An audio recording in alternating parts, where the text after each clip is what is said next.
Assalamualaikum warahmatullahi wabarakatuh. Saya akan mempresentasikan hasil analisis perencanaan dan pengambilan keputusan menggunakan CVP Analysis. Sebelumnya, perkenalkan nama saya Sakila Zahra dari Prodi Manajemen NIM 22040042. Yang pertama ada latar belakang. Di latar belakang ini ada beberapa poin penting, yaitu pengambilan keputusan bisnis modern butuh data. Analisis CVP bantu pahami hubungan biaya, volume, laba. CVP alat untuk prediksi keuangan dan titik impas. CVP penting untuk harga, produksi, kinerja. CVP perlu adaptasi karena bisnis berubah cepat. Riset ini bahas peran dan pengemasan CVP. Selanjutnya ada tujuan dan manfaat.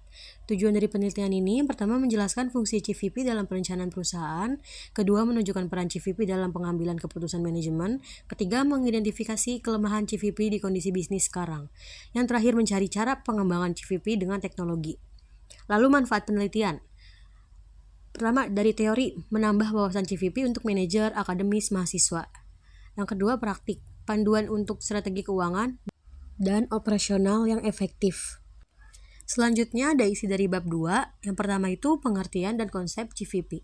CVP adalah alat manajemen untuk memahami hubungan antara biaya, volume, penjualan, dan laba.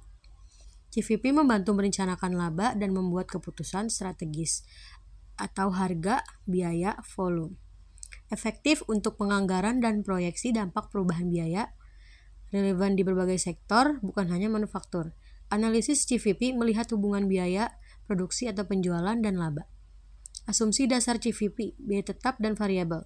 Harga jual per unit konstan. CVP menjawab pertanyaan penting tentang titik impas dan pengaruh perubahan harga atau biaya terhadap profitabilitas. Yang kedua itu ada komponen utama CVP. Biaya tetap tidak berubah dalam batas kapasitas tertentu. Maksudnya itu biaya variabel, berubah sesuai volume penjualan atau produksi. Harga jual per unit, margin kontribusi, harga jual, biaya variabel per unit. Titik impas, total pendapatan sama dengan total biaya atau tidak untung atau rugi. Memahami komponen ini penting untuk menghitung target laba dan menghadapi ketidakpastian. Selanjutnya ada penerapan CVP dalam perencanaan laba. CVP penting untuk keputusan jangka pendek, evaluasi dampak perubahan harga, biaya, dan volume terhadap laba. CVP membantu menentukan unit yang harus dijual untuk mencapai target laba. Contoh penerapan, perencanaan laba, analisis margin keamanan, perencanaan skala produksi. CVP juga digunakan dalam keputusan make or buy, penambahan lini, produk, dan pesanan khusus. Informasi CVP membantu manajer membuat keputusan berdasarkan data, mengurangi risiko subjektivitas. Terakhir ada kesimpulan dan saran. Kesimpulan, CVP adalah alat penting dalam akuntansi manajemen untuk perencanaan laba dan pengambilan keputusan terkait biaya, volume, dan laba. CVP menjelaskan hubungan antara biaya tetap, biaya variabel, volume penjualan, dan keuntungan. CVP membantu menentukan titik impas, margin kontribusi, dan volume penjualan untuk mencapai target laba. Dalam pengambilan keputusan, CVP membantu menilai dampak perubahan harga, biaya, dan volume terhadap laba. Pemahaman CVP memungkinkan perencanaan strategis yang lebih akurat dan relevan. Saran, manajer, gunakan CVP secara rutin untuk perencanaan laba dan evaluasi keputusan bisnis.